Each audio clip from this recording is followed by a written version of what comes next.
I'm Chaplain Jacob Scott of the Oregon National Guard. This is the Hope in the Trenches podcast. Where going forward, I'll sit down for conversations with people who offer interesting and informative perspectives on finding strength for life and work in the trenches, and even improving our spiritual posture.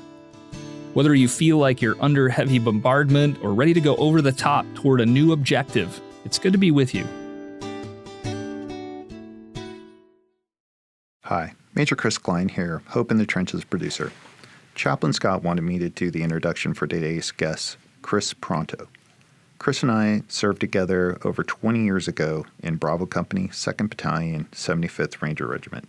Kris, or Tanto, as he is affectionately known in security contracting circles, started in the Ranger Battalion, then went on to private security contracting, where he was deployed throughout South America, Central America, the Middle East, and North Africa.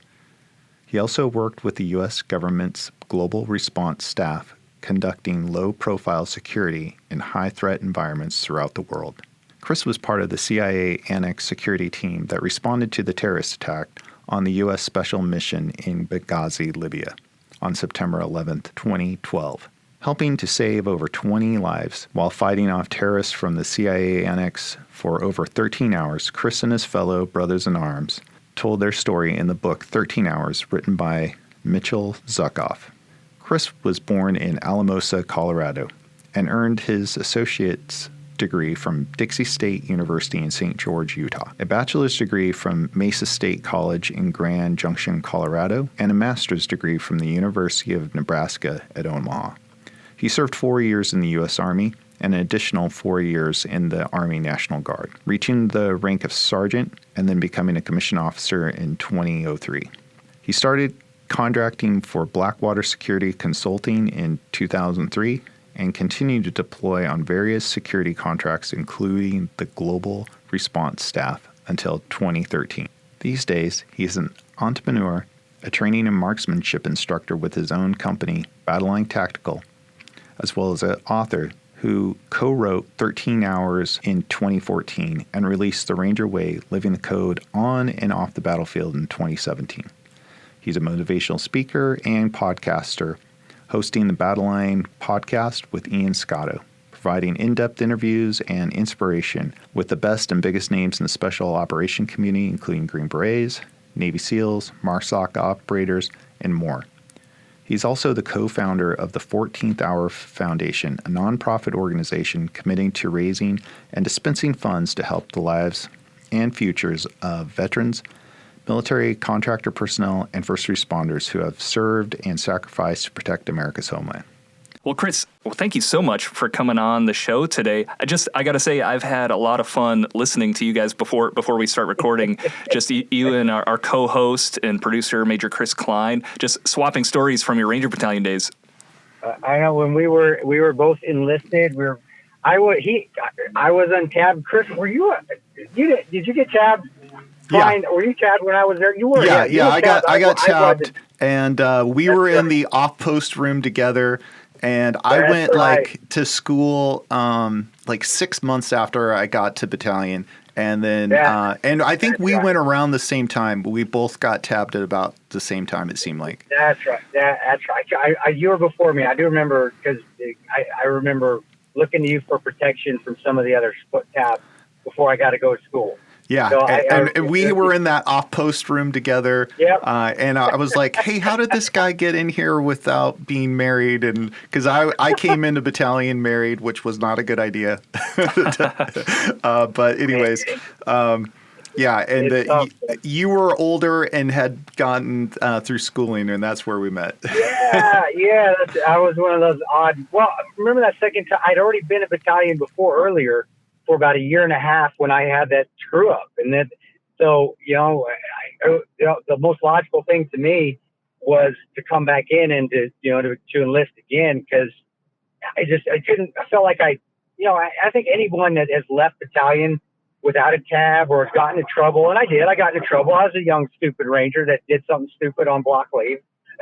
I'm not the first. I definitely won't be the last, but when you get kicked out of battalion, luckily for me, because of Frank Grippy, who I still admire this day, Sergeant Major Grippy, and And then we were, at that time, it was before us, Clyne. It was General LaCamera or Captain LaCamera, Pete at the time. Luckily for me, they were able to get me an honorable discharge that I really shouldn't have gotten. But I always say the Lord works in mysterious ways, and because of that, I was able to come back in, and I just felt like okay, I got my degrees. I actually had a master's degree when I came back in that second time, but I hadn't completed the enlistment process in my mind. So I was like, well, let's go back in, do it all over again, re-enlist, go to basic again, which was just miserable because I knew it was, even though I knew it was coming, go to RIP again. I just had to go throw myself in an airplane 5 times and then come back to battalion. And it was a lot different because I don't know if I came across as being a little bit mature. I'm not, but maybe a little bit more mature than the 17-year-olds coming in, but also knew what to expect. And remember also the XO at the time, Selkie, he was the guy who went through basic the first time through, and him and I played football together. So I think a lot of guys were like, how? Because I remember walking in and Lieutenant Selkie came and started talking to me like we were buds. And there were a bunch of people standing around looking at me because I have a tab. I'm just a Spec 4. I'm a tabless Spec 4. They're looking at me going, how the heck, how come he gets to talk to the lieutenant like that and I can't? And then people, well, they were like best friends in college. So there you go. So it was cool coming back in the battalion. And it was awesome that I got that chance to do it again because I really felt like I failed the first time I was in. And I did pray on it. I think I'm even more faithful now than I was back then. So that shows you that God even pities us sinners out there. But at that time, I remember praying on it when I was out, going, God, please give me the opportunity to redo this because I failed at it. I screwed up big time. Give me the chance to make up for it. And when I showed back up, it was almost surreal. Like, oh my gosh, I can't believe I'm back here again. In the same company, same platoon. I'm tabless again, but I know what's coming. This is amazing. It was amazing, but also scary because I knew what was coming as far as I'll call it hazing. It wasn't as bad as it was in 95 when I came back. What was it, 98 or 99? But when you know you're going to get smoked regardless of what you do, when you put your foot in the gate, going, okay, I'm going back. Here we go again. Let's see what Tab Spec 4 games are going to be played out right now. And but it still was an awesome, surreal feeling to be like, man, God gave me the opportunity to come back here again and do this again.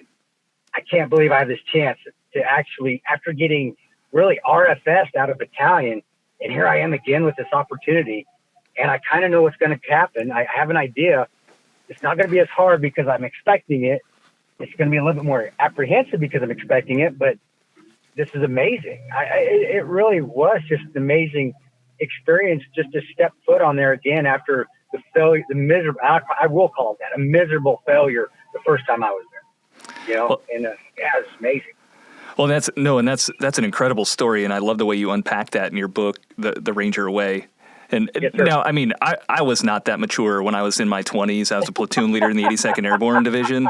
Oh my gosh! And I did have soldiers that would get in trouble too. And I tried to explain to them, look, you can go one of two ways with this. You can let this failure define you, or you can let your next step define you. I think you unpack a lot of that in your book because you've had several pretty distinct phases in your career, from active military to even some time with special operations in the National Guard, and then contracting with Blackwater and GRS. And now you teach and you write and you speak. Have you, looking back on that, have you reinvented yourself over the years, or has it been kind of a gradual progression? No, it's been a gradual progression. I don't. To say I have a plan, I really don't have a plan at the instant. There's some people that do, and it's okay to have that plan if that's how you're built. If you need to have that goal, we all need that sense of purpose. Mm-hmm. But I have that sense of purpose, but I don't have, okay, this is what I need. I need to have this size house. I guess materialistic goals, I don't have those.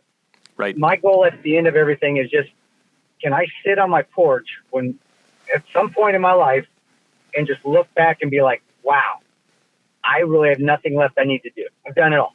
everything I need. And that doesn't mean just going overseas and deploying. That means raising my kids, being able to take them to school in the morning, being able to watch them compete in the state high school championships, being able to be at home when a bad grade comes in, being able to see them go out on their first date. I mean, everything that is in there, that's what I want to be able to sit back on my porch and regardless if I have a lot of money or I don't have any money at all, to me, the fulfillment is just the experience of life. And I have been lucky. Yeah, I really have, because, you know, these experiences, you know, going through these phases, which they have been phases, and I do speak on them a lot.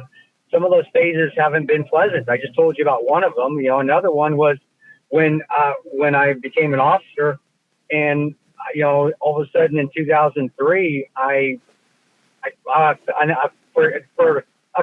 to be politically correct here. I felt like I crapped my pants on a training op at Fort Benning, Georgia, and it was hot, and I actually reached back there and I found that I had blood. I'd actually passed blood through my system, and I had a severe case of ulcerative colitis. I didn't know it at the time. I just thought that I was, you know, tired and fatigued, and because, well, I'm a Ranger. That's how we are. Yeah. I'm always tired and fatigued. And that was another huge crucible, I guess I say, a piece, because everything was going perfect. And I'd actually fixed myself. I did my time at battalion. I got to go to group for a little bit. I become an officer. And all of a sudden, God said, "Oh, no, wait a second here, buddy. You think you're getting a little too full of yourself? Well, let's test you again." And having that disease come out of nowhere, at least to me, I thought it did, which caused me to have to get discharged from the military. Again, that was just, at the time looking at it, you know, back at then, I was angry. I was extremely angry. Like, what did I do to deserve this? Sure. That's kind of how I felt. But looking back on it now, that caused me to, well, I had to get out of the military, and then God opened another door. Now that I can see it from afar, I'm a past, I can look back on it to get in that contracting world, and which later led to going to Iraq and Afghanistan and going to Yemen and Somalia and seeing all these things as a contractor, and then also putting me on the ground in Libya on 9/11/2012.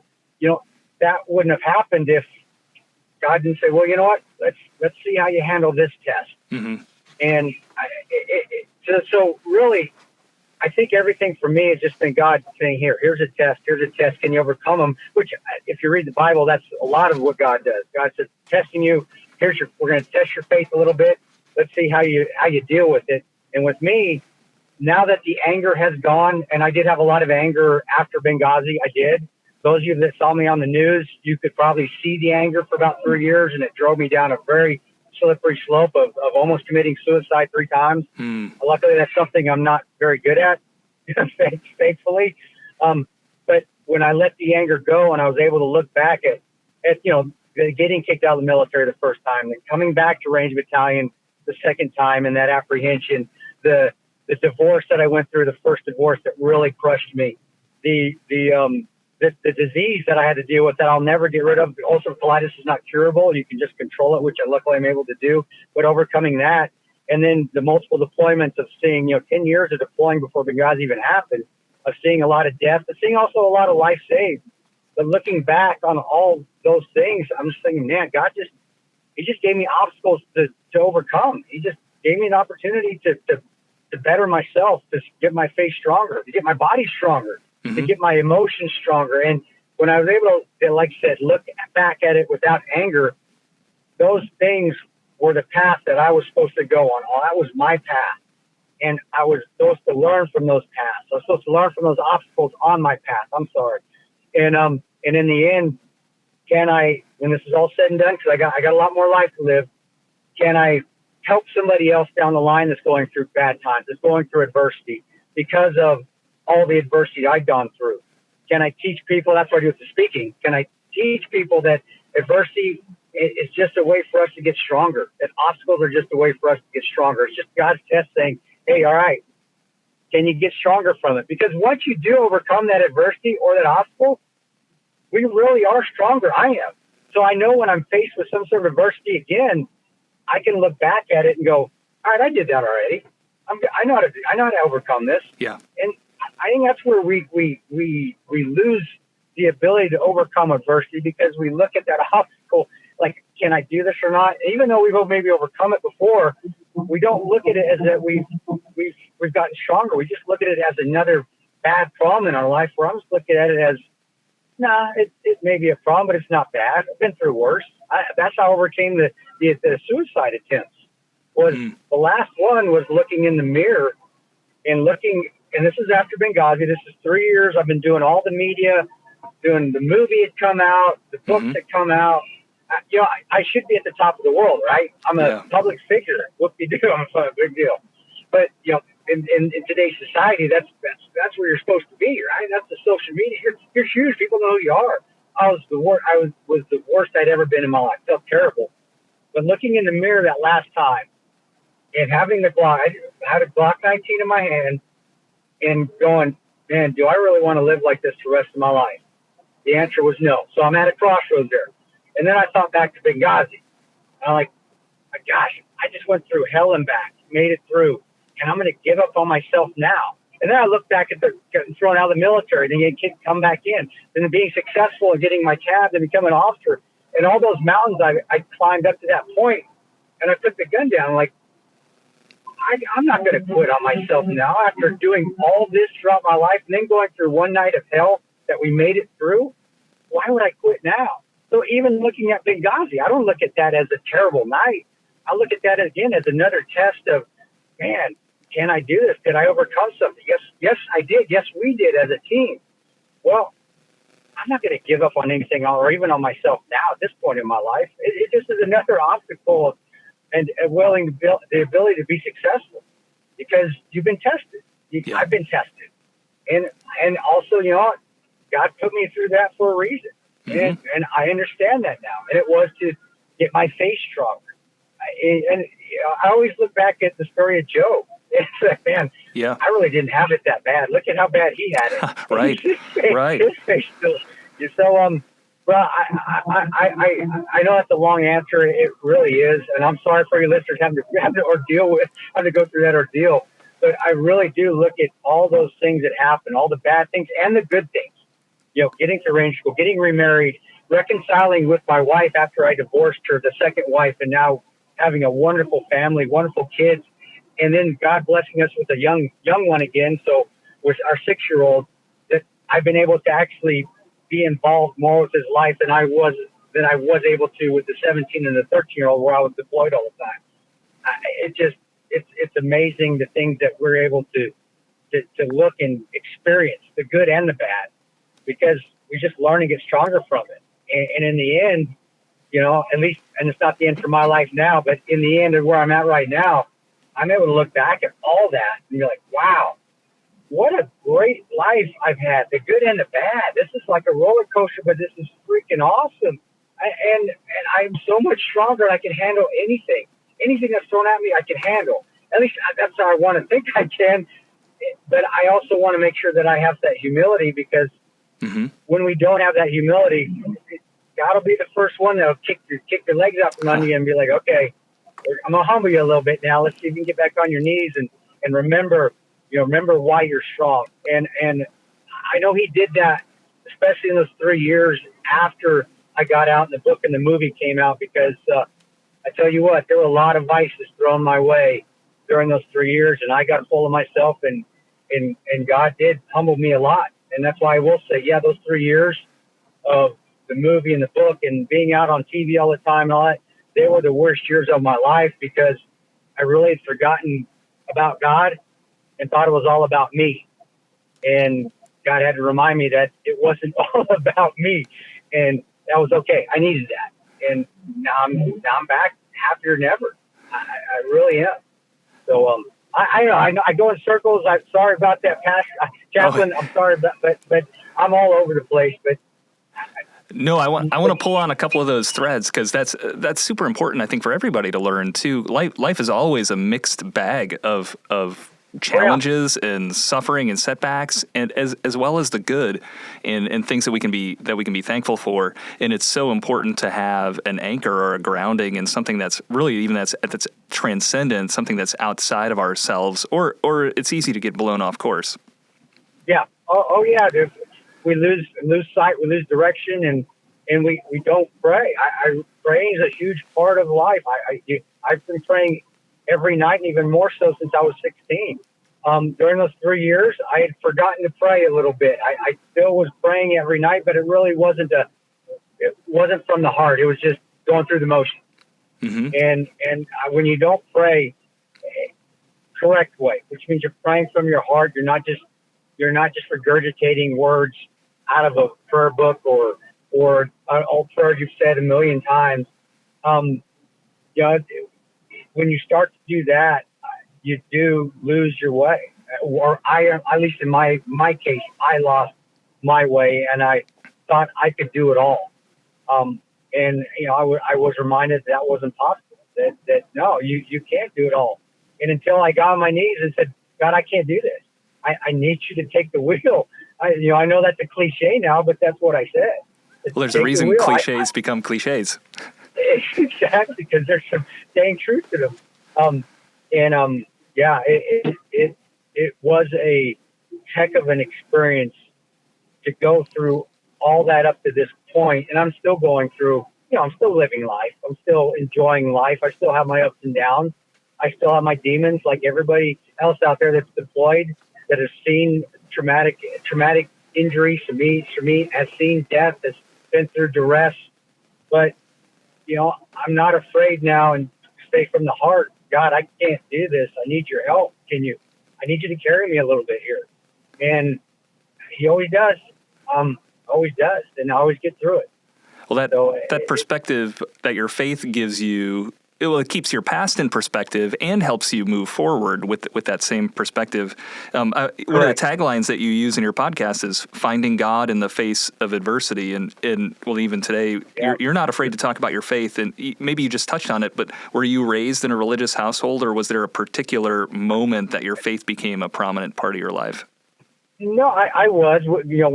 I was one of those households that I was one of those kids that was kicking and screaming every time to go to church. I don't want to go to church. I don't want to go. I was that. There was that household. Yes, God was there, but I did not want to go to church. I wanted better things to do with my time on a Sunday. But no, God was there. Christianity was there. My grandfather and grandmother, my abuelo and abuela, they were pickers from Mexico. They came over, so Catholicism was big in the life, but I was baptized Episcopalian. Now I still am, I guess, but I don't hold one religion over. I really don't. Christianity to me is Christianity, but I really didn't take it seriously. It really ingrained into me until probably I got in the Army. Mm-hmm. And I think the reason because of that, and I went in the Army in 1995, that was the first time I was in, is because Sunday was the one day I could get away from the drill sergeant to go to church and not worry about getting, smoked, not worry about getting any sort of discipline. I could get away from under their thumb. I don't know, just sitting in the pews at that time and at Fort Benning and sitting in one of the church pews, because I was in a relaxed atmosphere, I guess I listened better. I could just listen to the stories better, listen to the sermon better than when I was at home or even growing up, where I just wanted to get in and get out. Sure. I wanted to be there. Okay, I got it. God's there. I want to get it. Watch football now. I want to get out, and I don't want to be here. Really, the Army, when I first got in, that was where I started to listen. That wasn't that I didn't have Christianity in my life growing up. I did. I just never listened until then, and because that was the peaceful time. So like, oh, well, man, this is nice. All right, that's what that means. This is what this passage means here. Yeah. I'm getting it. And the Army did make it stronger, and I think it just increased more as I stayed in. And then even when I got out, as I started to deploy, it got stronger because you start to see death. I think when you're faced with your own mortality, and I know I am, when I started to see, people can actually die, and they can die quickly without anybody know, and without even an indication that's going to happen. Yeah, I need to start taking this more seriously. And I did have a Ranger buddy that gave me a prayer Bible when I first went to Iraq, and I read it, and every day I'd read it because I wanted to come home. So maybe the faith was more more there because of, and that's terrible language. That's terrible grammar. Sorry, guys. No worries. The faith increased because I didn't want to die. And now maybe that's not the right way to think of it, the right way to have your faith come into your life and get stronger. But it was more for God's protection than me giving myself to God. It was, God, I need you to take care of me. I don't want to die. I don't want the IED to hit me. I don't want to get hit with an RPG. I don't want to get shot by a sniper out in the Haifa Street today. I don't want somebody to roll a grenade into my car and die. I want to go home. But at least it was still there. Well, I think that's... and then... Go ahead. Oh, I'm sorry, Kris. No, I think that's okay. And we've been talking about for the last minute or so, it goes both ways, doesn't it? Your life experiences, and for you it was when you joined the Army, that gave you a different perspective on the faith that you were given as you grew up, and then going forward too, your faith gives you a perspective on your life and experiences. It does. I think myself, it was more selfish prayers though back then. And later on, as I got older, and I do believe there is wisdom out there. You do gain a lot of wisdom. The prayers started to be less about selfish prayers of protecting me and more prayers of, all right, God, you did everything I asked you to do for me. You've taken care of me. You give me a wonderful family. You righted my ship. Now it's, what can I do for you? Mm-hmm. Can I do something to get your word out? Can I? And when I go do my speeches now, I pray in the morning before I go on.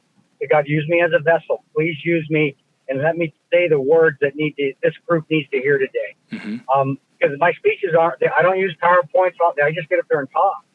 And it's a way for me to pray to give back, because God has given me so many chances that I don't know if I deserved or not. He obviously believes I deserved them, but me, well, regardless what I think, he believed I deserved him. So it's not my way of saying, man, I prayed everything and wanted everything from you. What can I do now? Because you have given me everything I've ever asked for. What can I do to give back? And I don't know, maybe that's a selfish way of praying too. And maybe I'm still going through another wisdom phase that when you ask me when I'm 70, I'll have a different answer for you. But right now it's just wonderful thinking back of like, wow, he really did take care of me, everything I asked for. And when I needed to get tested, he tested me, but he got me through it.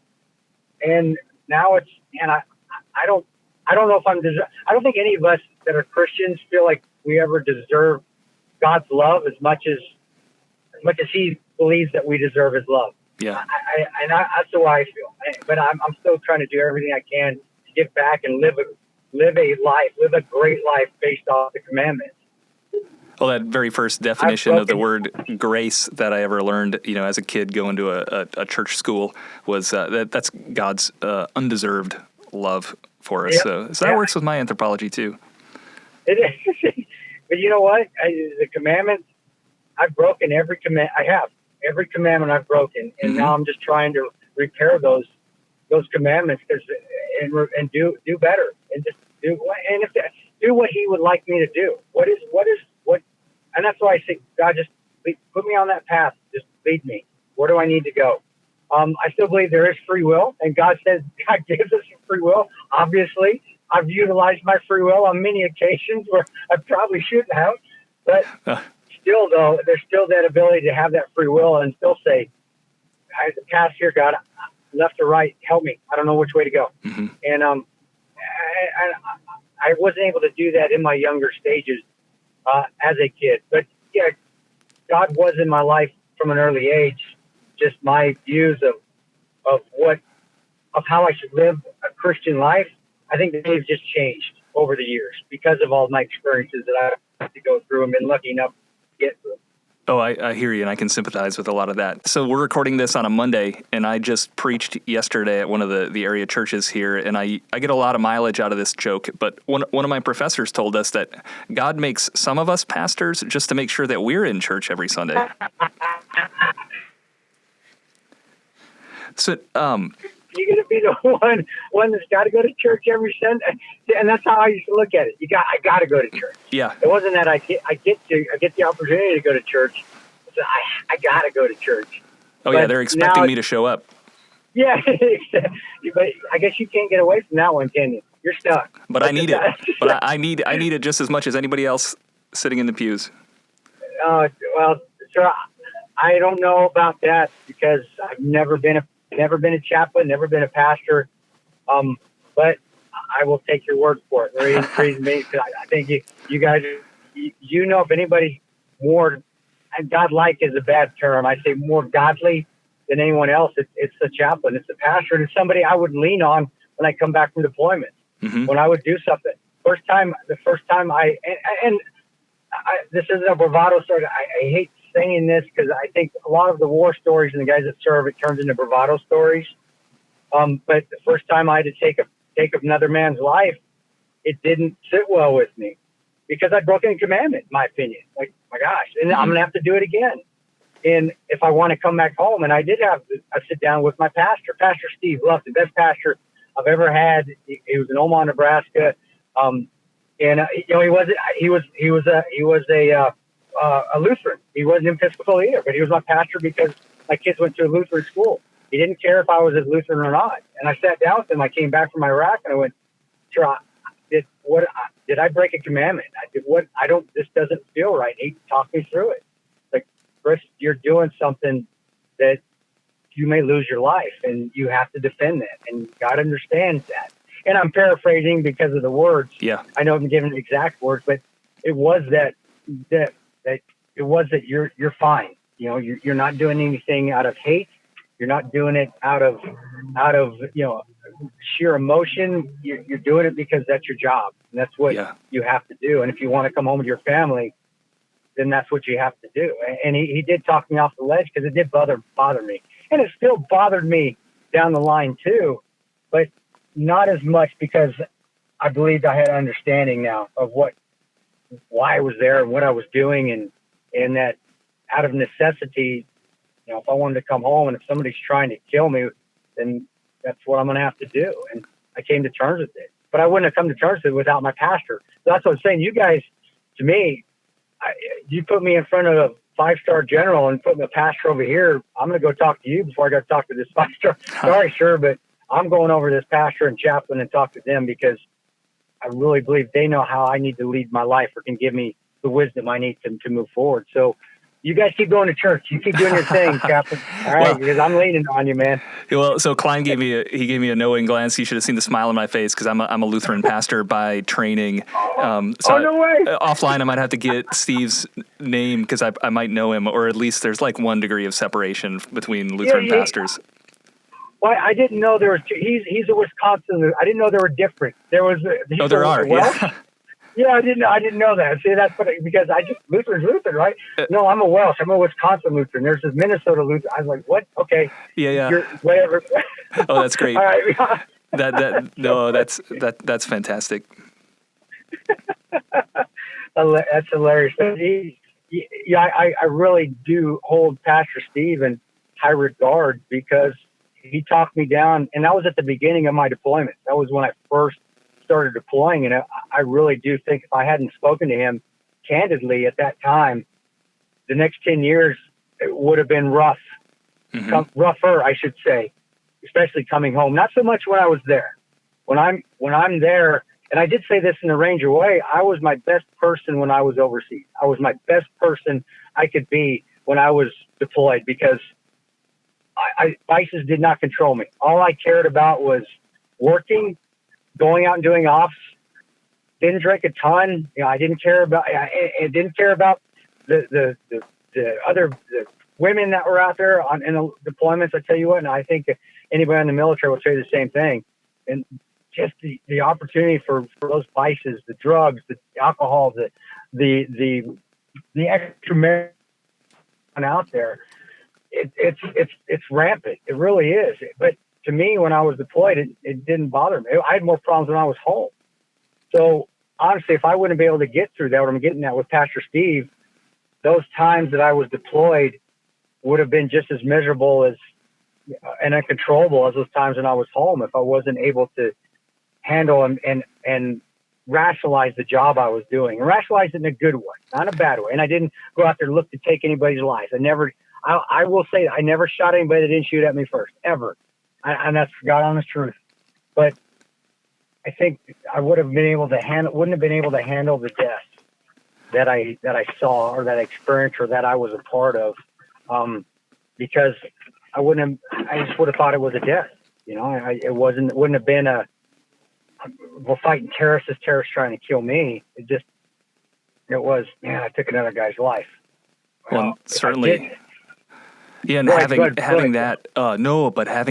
that perspective on what we're called to do in the military, because I heard one chaplain describe it this way, that a big part of what chaplains are doing is not just preparing people to take lives, but preparing people to die as well, because those are the realities of this vocation, the warrior calling, the warrior vocation. Oh, yeah, and you're spot on. Actually, that reminds me of a prayer that I used to read every day. My Ranger buddy gave me that prayer book I said about, and there was a prayer before battle, and I still remember the end of the prayer. It said, "If I die on this battlefield today, may I die at peace with you." And it scared me the first time I read it. I was like, I just had my new boy. I hadn't seen him but a month, and then I was back over in Iraq, so I hadn't seen him in 7 months. But I wanted to come home. So when I read that the first time, I was like, wait a second, why is God telling me it's okay to kill me here? This is not right. I don't like this prayer. But I read it every day before I went out on and off. Every day I got up, prayer before battle. Mm-hmm. Pastor Steve again. I went back to Pastor Steve and I said, Pastor, I don't like this. Why does God want me to die here? Why is he telling me it's okay to kill me here on this battlefield? I want to come home. And I remember he looked right at me, and I think he looked at me like I had something growing out of my forehead. But it was a caring parent look, like, all right, really, Kris, you're really going to ask? But he goes, Kris, that's not what it means. It just means accept the fact that you're in that position wherever you're at that point in time, because God wants you there. This is where he wants you. If there's a car that blows up, a VBID goes off, and you're there, that's where he wants you. If you're sitting by the pool, out drinking, having a Coke or having a beer, I have a beer out at the pool at the Saddam's palace because you had an off day, that's where he wants you. Right? But don't think that he wants you dead. He's just saying accept the position that you're at that point in time, because that is where you're supposed to be. And when I heard that is actually when really a lot of the pressure of being overseas went away, and the enjoyment of the deployments actually picked up, because I could accept wherever I was at. So when an explosion went off, I could honestly admire it. When we were for firefights at night, I wasn't worried. I could, like, wow, did you see? It's like a laser beam, and you see those firefights or firefight going on when you're shooting and people are shooting back at you, or even when we ran on the compound in Libya, in Benghazi, and we were going on there. I did have to go up a big building to try to put sniper fire in there. Of course, I was the smallest guy on the team, so I had the most guns. I had a Mark 46, and I had my rifle. But I still remember, and this is 10 years in, this is after I'm able to accept wherever I'm at whatever position in time I'm at, wherever point I am at, getting up on that top of that building, looking into that 9-acre compound, which is the U.S. consulate, and it was all on fire. I mean, it was just blazing fire. And I wasn't scared. It was like, I said in my head, like, wow, that is freaking gorgeous. Look at that. The only way I was able to do that is because of Pastor Steve telling me with the prayer, hey, accept the fact where you're at. And if I accepted that I was in there, I could enjoy everything. I felt like a racehorse that took his blinders off. And I was able to do my job better, because I didn't worry about dying or living or nothing. Let's go do our job. What do we get to see today? Wow, that is awesome. Who gets to see this kind of stuff? Yeah. And even the horrible, but it still was, all right, God, this is where you have me. And it helped me. And then it helped me down the line too, even when things got bad. It really did. And that's why I loved, and that's why I do believe the crucible comes about, because I wouldn't have known that the first time I was in Iraq. I didn't know that the first time I joined Ranger Battalion. I didn't know all that. I had to learn that by trial and error, and then asking questions, talking to a pastor, saying, what does this mean? I don't get it. And that is kind of a prideful thing too, where you're like, alpha male doesn't know everything. Oh my gosh. And you got to throw your pride aside for a little bit, and you're like, okay, I need help. What does this mean? And so it just was a wonderful experience. I wouldn't have traded anything, even the bad stuff, for what I've been able to experience so far. And God is a huge part of that. In fact, 99.9% of that is God's will. And I'm allowing that in my life now, or I didn't when I was younger, because I thought I knew everything.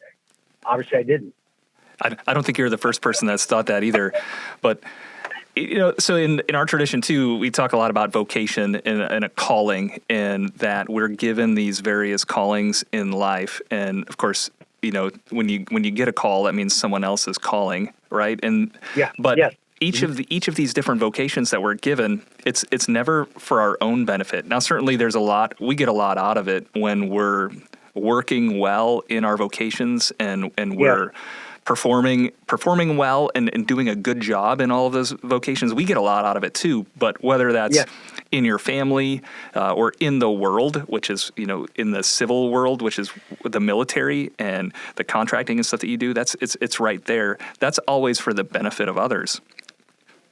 It is, but it is also for the benefit of self too. I'll tell you that. A lot of the guys, they do it because it makes them feel cool. I would be lying to you if I didn't say that going over and doing stuff for the CIA, and hey man, I was a contract for the CIA, doesn't sound cool. And so there is there is some self in there, and you got to get over that. That was where I had issues, and I think that's where God knocked me down a few pegs quite a few times, because I thought a lot of myself. Yeah. Instead of thinking of, wow, I'm doing it. And I did want to think, I'm doing this. I'm saving people. I'm trying to help people. I'm fighting terrorism. I'm on the front lines doing this. But when I was able to finally take a step back after I got out of it, and after I really did allow God in my life, and I look back at it now, and I can say it was a bit selfish too, because I felt like I was cool. And that was. That, whether it was wrong or right at the time, that was how I felt. Oh, I believe you. Yeah. And I think we get a ton out of it. I think, of course, this is maybe one of the saving graces, is that if we're in the right place and doing the right things, even if we have the wrong attitude or we don't have that broader understanding for it, that's still providing benefit to the world, and that's and God can still use that to benefit others. You're right. I love the way you said I wasn't broad enough. Right. It didn't broad. I had to. My horizons needed to be broader than what they were at that time. But that's what was happening, and I can look back at that now, because you're exactly right. I remember a little Iraqi. Oh my gosh, I remember it was in 2005. I was at a checkpoint and we were stopping traffic. I had the ambassador. And he's coming ambassador to Iraq, and this, he's a huge target, and I was in charge of the detail. And I remember standing at a roadblock, and we're blocking this area off because we don't want the ambassador to get hit. And I remember this truck coming at me, and it wouldn't stop. And I remember pointing my gun as the truck got closer, and I was looking for all the indicators. Was it a car bomb? And it wasn't, because it wasn't riding low. There were two people in the front seats, usually BBIDs or suicide bombers. Mm-hmm. It's usually one, and it's usually in a smaller car. And you can tell it's like it's on hydraulics. It's almost to the ground because of all the weight. And it is driving haphazardly. This one wasn't. But I remember putting my EOTech and the dot on that front guy's windshield. And as he got closer, and he wouldn't stop. And I remember as it got close enough, I saw in the front seat it was a man, and it was his son. Mm-hmm. And I remember looking at the son, and he's looking at me, and my rifle is still raised. I'm putting it down now, my M4, and just seeing a look of terror in his eyes. He couldn't have been more than 4 or 5. Mm. And I remember thinking to myself, oh my gosh, what did I just do to this little boy? And then I don't know where it came from. I do know where it came from. God said, get your wallet out and show him, because I had a picture of my newborn son. And he said, get your wallet out and show him that picture. And I just instinctively pulled my wallet out, took a flip to the picture of my newborn son, and I slapped it on the front windshield. And I smiled at him, and I gave him that little jumbo sign that you see in the movie. Oh, yeah. And I smiled at him, and I'm getting chills. I was going to start crying, because I remember seeing him just smile. The little boy, he's like, this guy isn't that bad. He's not a bad guy. And I flipped my sunglasses up too, because we always look like Terminator guys. I should look at my eyes, and I saw the father smile. And I remember I said, I know he didn't understand my English, but I knew he could understand my mannerisms. I said, just wait 1 second, wait right here. We'll let you go. And I did it. So it wasn't an aggressive movement. And he just smiled. And the little boy smile. But I think back now at it, and I think it chokes me up a little bit because I think of, man, what if my boy, if he was 4 or 5, had to grow up in something like that? And what if I would have handled it differently? And I don't think I had any inclination I was going to shoot the vehicle because it wasn't indicators of it being a car bomb or a truck bomb. I was pretty astute to that at that time. I could see, I'd been in Iraq almost a year and a half at that time. So I knew, but just the trauma that you could cause somebody just by being an aggressive jerk. And I wasn't, and it wasn't something that was planned out. So I guess Chaplain, that's why you guys go to church every Sunday. You say things like this, and well, you're right. You know what? I wasn't planning on it. I wasn't the best Christian I could be at that time either. I was a Christian, but I wasn't the best at all. I had a lot of fallible moments, but God still said he took over and he just did it. It wasn't something I ever thought about doing either. It wasn't like I'm standing in the rear going, well, if I get run up by this vehicle, this is how I'm going to diffuse the situation. It just happened. Mm-hmm. And I still remember the smiles after a look of sheer terror from this American kitted out, looking like the Terminator, to, oh my, he's just a human being and he's not going to hurt us. In fact, he wants to take care of us. This is what I got the feeling from the smiles from. Oh yeah, that's a pretty powerful glimpse of humanity in the midst of all that chaos and destruction. Yeah, it was. Well, and there's a reason. There's that proverb that essentially gray hair on the temples is a blessing, right? It gives us that perspective. You're exactly right. I'm getting a lot of blessings here pretty soon. They're coming in right here on that. Well, and you're using those blessings too to be a blessing to others. You mentioned in your podcast that the conversations that you have with your guests and the lessons that you're able to share is therapeutic for yourself in some way, but you're sharing those lessons with others, and I think your book helps achieve that too. Well, I hope so. I wish you always look back, and my father said this to me, my grandfather said this to me. They always, when I was growing up, you're going to wish that you listened to me more when you grow up. And as a kid, you're like, no, you don't know what you're talking about, Dad. You know what you're talking about, abuelo. Looking back on it now, I'm like, yeah, they were right. Mom was right. Dad was right. My elders were right. And I guess I'm caught in that phase now where I am an elder. So I'm just trying, hey, learn from my mistakes, learn from my experiences. And if anybody that's read The Ranger Way, it's not about success at all. It's about messing up over and over and over again, but handling that adversity and overcoming it. And that's why the podcast, when we wanted to do the podcast, that was going to be the theme of it. It wasn't politics. It wasn't, just bravado horror stories, which there are some in there. Of course, a lot of these guys have done some amazing things, men and women. We've got both men and women who have served, but it was what happened after and how did they handle the adversity, whether it was during the combat phase, but then more so when they got home. Mm-hmm. And it does help me because not that I don't feel that I'm not alone. I know I'm not alone. It's that I get to hear their stories of overcoming adversity, and it may be something that I can use later or that I haven't done, and I can throw it in my kit bag and utilize it later. And that's why it's therapeutic for me. It's like, man, that's a dang good idea. If I'm ever going through that, he gave me a snippet of knowledge. So I think it's more of being therapeutic for me because I'm learning. And I think we're always learning, but I'm learning from the guests we have on, and it's awesome. It's amazing to learn from others. And also it teaches me that I've been able to put that bravado aside. Yeah, I'm still an arrogant SOB every once in a while. Everybody has their moment. We do. But during the podcast, no, for the podcast, for me, it is the ability for me to talk and get some of my stuff out, even though it's my podcast. I need to shut up and let the people talk. Sometimes I talk over a guest, but it's also, I've been able to learn a lot from the guests and learn how they overcame their adversity and learn from their strengths. And it's been awesome. And that's what our podcast is all about.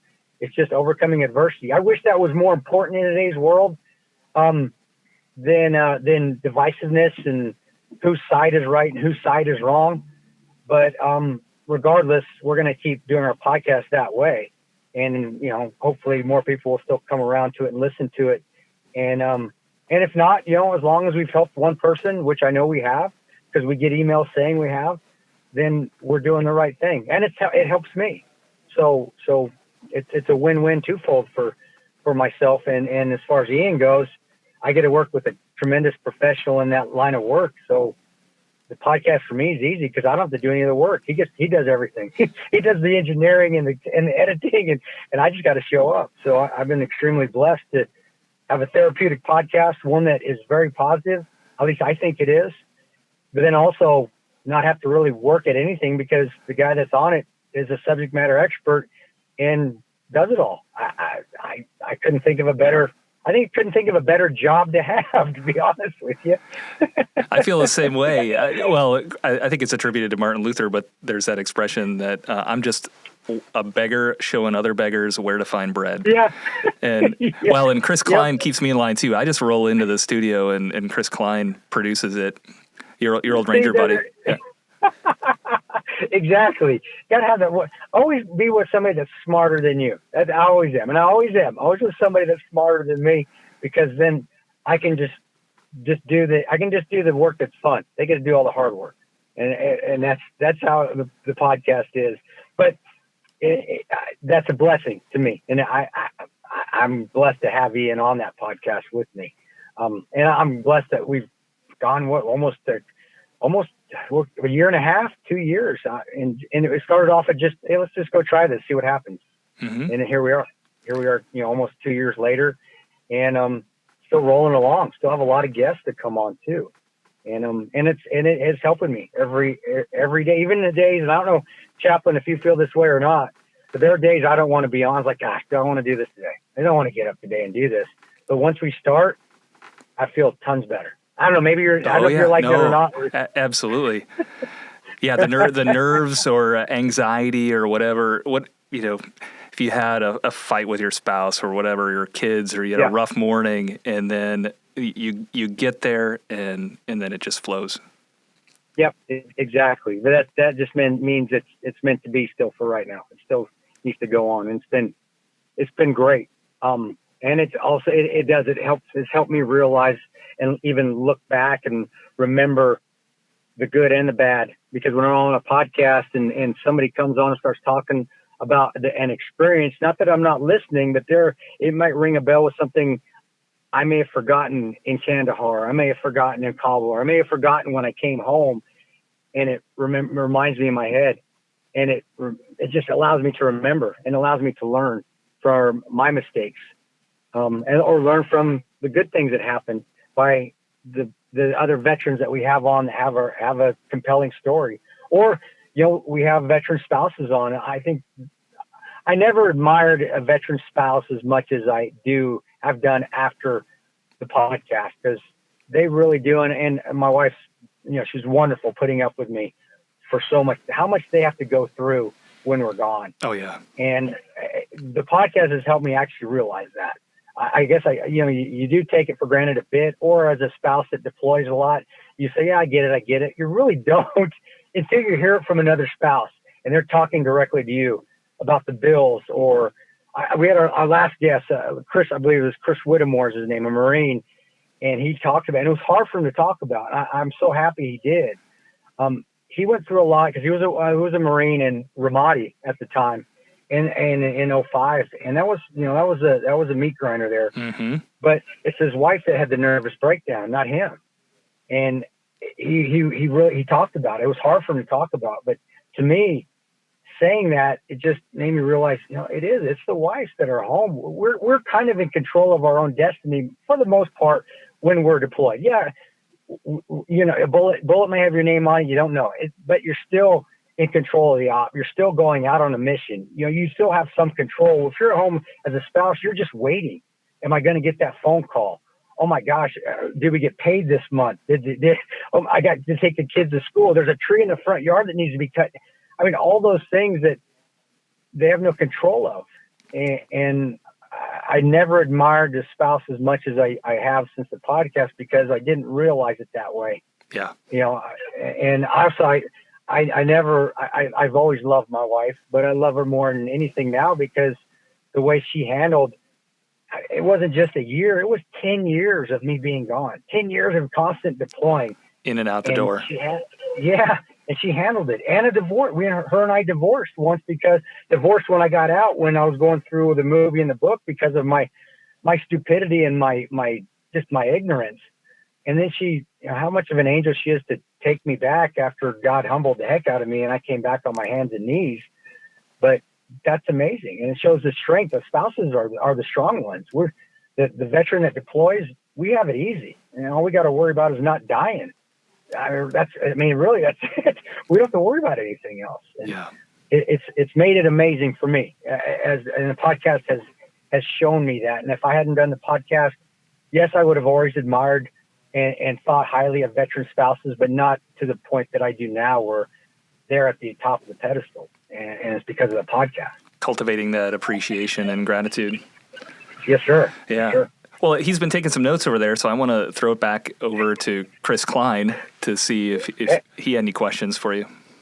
Ranger, what do you got, man? Hey, Chris, we want to be respectful of your time. We know that you're probably home now. We did get home. Actually, while we were talking about the spouses, my wife texted me, because where you at? I'm in the front driveway. We're good. This has been awesome. We want to be respectful of that, and we sure appreciate you coming on. And I just wanted to say, like, from the same starting point, I've been listening and I'm like, wow, the similarities, starting from the same place of the Ranger Battalion, going through a military career. And one of the things that's like, talking about, not wanting to go to church and whatnot. And I was like, God, man, that's the same thing. And it's like, I think that's why God makes us experience everything, do it the hard way. And that was like the Ranger Battalion might be that area to people that need to learn the hard way. You need to go here. I think I told you, I learned something on every podcast. I think you're right, man. Yeah. I think that is why we have to learn the hard way. We're knuckleheads. And I think I was a severe knucklehead because I had to do it twice. Right. I had to go through everything. I'm like, oh my God. Because I was I bet my life would have been so easier if I would have just listened to church, but no, I had to go do everything the hard way, and this is where you end up.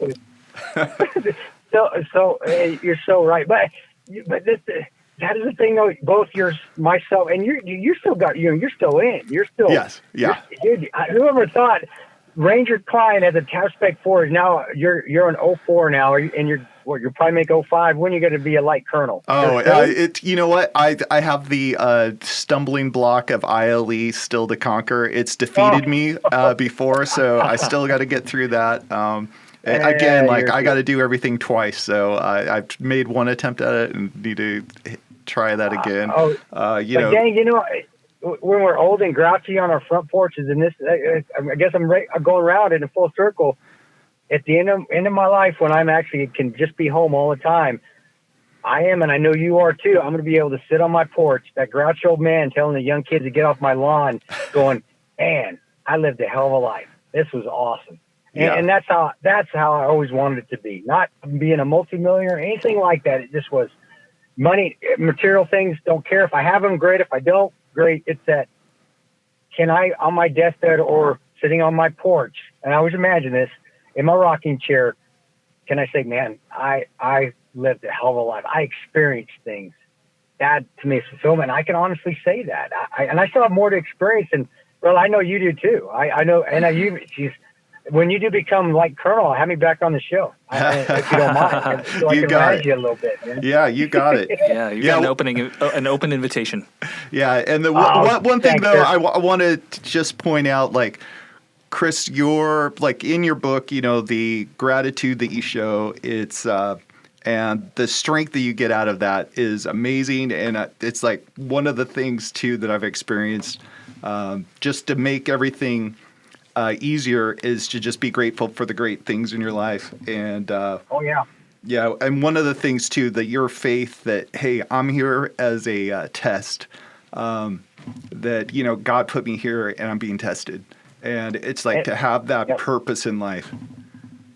And that's how it always is a test. It should be. We grow from obstacles and adversity. That's how we get stronger. And I'll say it a million times. Honestly, I know that for a fact. I know that for a fact. If you want to take it on face value, just from going through the Army twice. The second time I went to basic training, it was a lot easier because I knew what was coming. I mean, if you want to tell you just honestly in a material, tangible area, I say that right there. When you go through something, if you have to go through it again, it is easier if you learn from it the first time. And I can just say that just from the Army itself, RIP was easier again. RIP was easier the second time I went through because I knew it was coming. It did mentally. It can get you because you're anticipating things now because you know what's coming. But physically, it was easy because I was ready for it. And I think that's why obstacles and adversity and God puts us through things so we can look back. And if we're faced with that obstacle or adversity again, it's like, I can do this. I'll give you an example. Last thing before I go here, I'm keeping you guys too.